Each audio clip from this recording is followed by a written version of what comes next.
Is it bad to take too many supplements at once?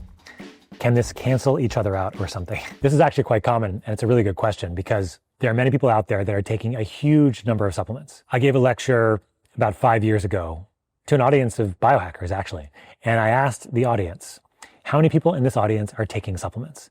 And about 95% of people raised their hands. Then I asked a separate question, the next question, which was, how many people in this audience are taking supplementation that's directed to deficiencies and toxicities that they've measured in their system?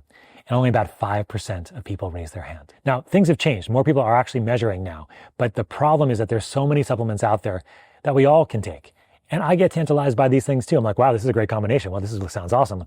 But in essence, you want to be taking a base stack that's focused on what you actually need. What are you deficient in? What do you have overabundance in that you need to come down on? What hormone balance do you need?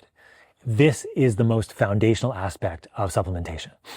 Because you can run into trouble. You can run into trouble where you're taking one thing that has a interaction with something else, for example. Like you might be taking something that enhances the GABA system, but then taking something that actually decreases the GABA system at the same time. A good example of this would be something like ashwagandha and then St. John's wort, for example, because ashwagandha is going to modulate the GABA system in a positive way, or St. John's wort is going to actually prevent GABA from binding on the receptor. So you have to be very careful. And there are great ways to look at this now, but in essence, when I'm working with somebody, the goal is to find foundational supplements that they need and then add on top of that.